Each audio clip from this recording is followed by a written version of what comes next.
Hello and welcome to another video. We've got Wonderland Dreams card reviews. We've got probably the second last one. I think there'll be one more set of cards revealed for the last 104. So we'll start off with Fairy Dragon, Forest Cross Other Legendary. It's a 2-cost 0/4, quite an interesting little stat line. I like low-cost legendaries. It has Ward, which is great for an early cost card. I think that may actually compete with Ancient Elf Spot when it comes to its Ward. Other than that, we've got Fanfare, add X to this follower's attack. This value equals the number of allied fairies that have been destroyed during this match. So pump out fairies, have fairies die, play this, get, a ridiculously strong dragon. Not too bad, especially for a 2-cost. Follow that up, we have Wood of Brambles. Wood of Brambles. 2-cost amulet, Forestcraft as well, countdown 2. Fanfare, put 2 fairies into your hand, give all allied followers in play and all allied followers that come into play clash, deal 1 damage to an enemy follower. So, pity this is only 2 turns. This card would be really great if it could be played basically for the whole game once played. Other than that, it's really interesting. I'd like the whole clash, deal 1 damage idea, especially when you put 2 fairies in your hand. So you can just play them out, leave them there, deal clash. Next we have Phalius, Leonardian's Mage. I think I pronounced that probably atrociously, but that's fine. It's a 5-cost 3/6 Runecraft card. Fanfare, deal X damage to an enemy follower. X equals the number of neutral cards in your hand. Enhance 7, then evolve this follower. So you can get this for a 7-cost to become a 4/7. It gains Storm. So it's going to be a 4/7 Storm, and you get to deal X damage to an enemy follower with X equaling the neutral cards in hand. So this basically pushes Neutral Rune again, which I really enjoy. I really want to see more Neutral Rune cards that basically have some crazy ass effects. Next we have Temple of Inquisition. So it's a 2-cost Havencraft amulet, countdown 5. Whenever an enemy follower is destroyed, subtract 1 from the cost of this amulet. Last word, draw 3 cards. So it's kind of a better draw engine for Haven than, say, Plea, but Plea is a 1-cost, which is probably a lot better. But you can have this be classed as destroyed, so I don't know, we're going to have to wait and see whether this can outdo Plea. The 2-cost zone probably isn't a great spot considering, Beast Call and other cards, but definitely interesting. We may be able to see this slot into some amulet decks somewhere. Next we have Spawn of the Abyss, probably what I'd consider one of the most OP blood cards that are coming out this expansion. An 8-cost 6/7 ambush, which we did talk about last video, but just all the official translation stuff. Basically pretty much the same, but just, a lot prettier and a lot nicely laid out. So basically, the deal 6 damage to an enemy leader if ambush is active for this follower. Last word, deal 6 damage to enemy leader if ambush is active for this follower. So you attack with it, deal 6. You get the attack boost, which deals another 6, so you can deal 12 to face if you hit face with it. If you don't and you leave it on board and you just ambush it, you cannot just kill it off with last word. Deal 6 damage, so things like Decree and stuff really aren't going to affect it. And then you basically just bump up the damage to 8 for each ability there when you evolve, which is pretty overpowered. It's going to be a really good OTK finisher sort of thing if you can sort this card out, which is really cool. And then we have Hector, the other card we looked at last time, so it's the 5-cost 4/4 neutral Ward. Fanfare, deal 3 damage to an enemy if you have at least 3 neutral cards in your hand, with a basic evolve stat of 6/6, so nothing too crazy. Pretty basic neutral card. I don't know how good this will be overall. I think there's going to be better 5-slot cards than this, so let's just wait and see. Now on to one of the other newer cards. It's Actress Feria. It's a 2-cost 2/2. It has no unevolve effect, so it's just a standard 2/2 unevolved, and then evolve, it's gained +1/+1 for all other allied neutral followers. So at most you're able to pump this thing up to an 8/8 when it's evolved, because the +2 only evolves as well, plus the 4 on board. At worst you're probably going to get at least 1 boost on the evolve, so it's going to be a 5/5, but it's probably not worth it because by the time you do get to the evolve stat, it's going to be turn 4. So maybe this could work in a neutral deck. I'm just probably going to sub this out for other things. I think even healing is probably better than this in most cases. Just be interesting to see if someone can find a way to make this card work. Next we have Eagleman, 6-drop 4/5. We're going for the whole Havencraft birds, which is cool. I actually like that idea. So it's a ward. Whenever an allied neutral follower comes into play, subtract 1 from this card's cost. So it's another one of those spell boosty type cards, but that relies on the neutral followers coming into play. I don't mind seeing this kind of card. I really like the idea of Haven having another way to do things. I think the way they're pushing Haven, it may actually take advantage of a little bit of everything from all classes when the class is finally filled out. Because we've got this effect, which is similar to Spell Boost. We've already got Banishes, which a few other classes have now picked up. We have Amulets, which nearly all other classes are now able to run.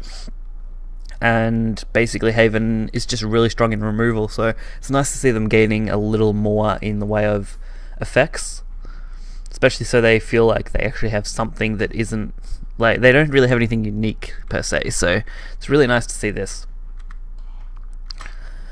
We have Flower Princess, a 4-cost 2/4 forest card. Fanfare, put 2 fairies into your hand. If you have 2 or less neutral cards in your hand, put a Thorn Burst and 2 fairies into your hand if there are at least 3 neutral cards in your hand. So it's another one of those neutral reliant cards. They may be pushing this archetype for Forest a fair bit. I wouldn't mind it if it was. I would like to see Forest have a new archetype, especially, you know, Fairy Boost would be nice.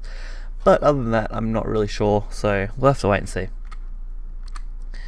We have Snow Whitecat Sage, a 5-cost 3/4 gold neutral card. Fanfare, draw a card, give +1/+1 to other allied followers. So, very interesting. It is a 5-slot neutral. 5-slot neutrals are more important about value.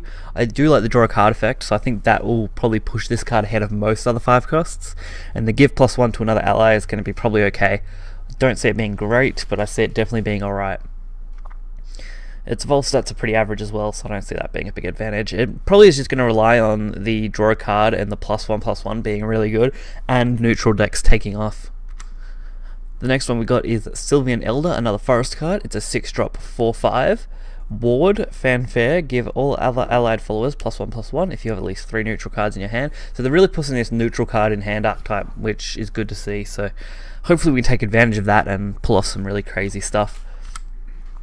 Next we have Shield of Flame, Swordcraft 2-drop spell. Deal 3 damage to an enemy follower. Deal 6 damage instead if the allied follower with Ambush is in play. So, this is where things get a little interesting. So, this card is pretty much a power creep on Whole Souled Swing. Whole Souled Swing does summon something, but its main advantage is the fact that it's just a 2 damage, 2-cost spell. So this being a 3 damage 2-cost spell along with the 6 instead if you have an allied ambush, so you can also slot this into ambush decks really effectively. But I feel like this is easily going to replace Whole Souled Swing as a priority spell card for Swordcraft.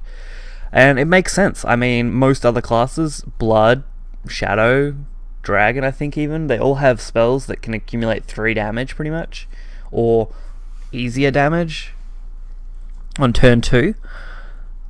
So it's nice to see that Sword is picking up a 3 damage 2-cost spell, so it's good to see that. Next we have a Runecraft card, Golem Assault. I do like the Golem cards, I do like the artwork too, not too bad. So it's a 2-cost spell, put a Conjure Guardian, so basically one of the 3/3 wards, into your hand. Enhance 6, put 2 more into your hand. Earthright, subtract 1 from the cost of all Conjure Golems in your hand. Sorry, Conjure Guardians in your hand. So I don't know how this could work out. It may work, it may not work. I do like that it's a spell, meaning put a Conjure Golem in your hand can work in even a D-Shift deck. It doesn't have to work just in Earthright, which is nice, so you're not being restricted to just using this in Earthright, especially since the Enhanced 6 will also work. So this will be interesting. The Earthright's just an extra bonus, which is nice.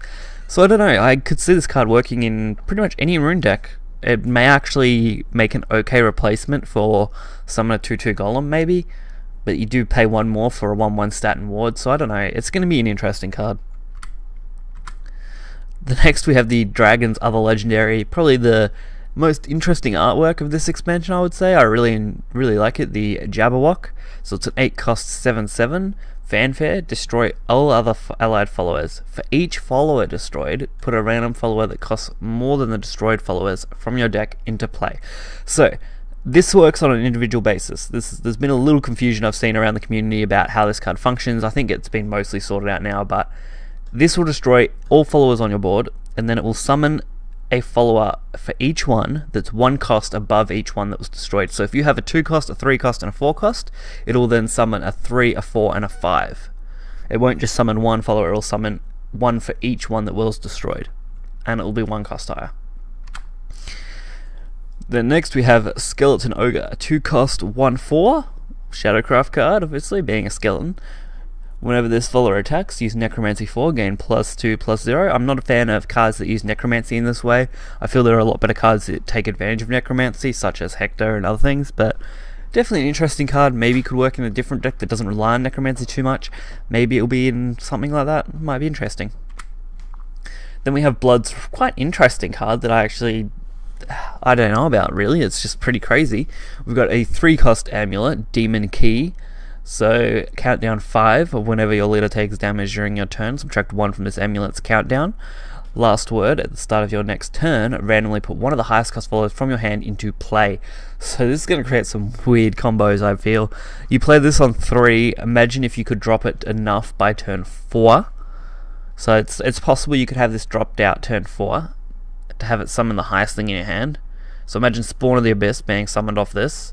That can pretty much guarantee you, 6 damage. If you are going second turn 4, you get the evolve, so you can guarantee probably 16 total damage if you manage to pull this card off. But I feel like it's probably going to activate more likely on 5 or 6, which would still be pretty good if you line it up properly with the right cards. So definitely an interesting card, and I can't wait to see the things Blood can do with it. Next we have March Hare's Tea Time, a 5 cost amulet. It's a Havencraft card. Countdown 4, fanfare, summon a Tin Soldier. Last word, summon a Tin Soldier. So, the Tin Soldiers are being pushed a bit. This card's actually really, really interesting. 5 cost 4. I feel like Haven being pushed for amulets is a really interesting way to go. Especially on summon-based amulets that summon things out. And this being both fanfare and last word actually isn't too bad. I don't know how it's going to slot in perfectly, but we'll probably come up with some interesting decks to base around this. And the final card we have for this review is Master Mage Levi. So they've decided to take Levi the Mage and give him his younger form, which apparently was the strongest mage that ever existed from the lore that backs it up. So it's a 6 cost 4/4 fanfare, deal 3 damage to an enemy. Earthright, deal 3 damage to an enemy instead. To all enemies instead. So basically it works in Earthright deck. I wouldn't put it in many other decks. Its 6 cost is a little high. I would have preferred if it was maybe a 4 cost with a similar-ish effect. Then it might be more balanced out with how Levi is. Levi is a 2 cost with the evolve, and then +1 for 3 damage. So I feel like if this was at 4, maybe, probably 4. No, then it's, I don't know. This card, it's good. I mean, 6 drop 4/4. I feel like it's probably going to be dead. It's not going to be used in most decks. But I just don't know. I feel like this card's bad. Its stat line doesn't feel great. It's a 6 cost. It has no kind of evolve effect. Its fanfare is okay. Its Earthright is pretty good, but there are better options. You could probably use Caladimus, which would be a better Earthright than this. So I don't know. I just feel like this is probably not the best card, honestly. That's about it. So we'll wrap up this video. Hopefully you guys enjoyed the video. If you did, hit the like button and subscribe. We'll be bringing you the last part of Wonderland Dreams, and then we'll finally be getting back into more regular deck reviews and stuff once Dreams drop, so look out for those. And I hope you guys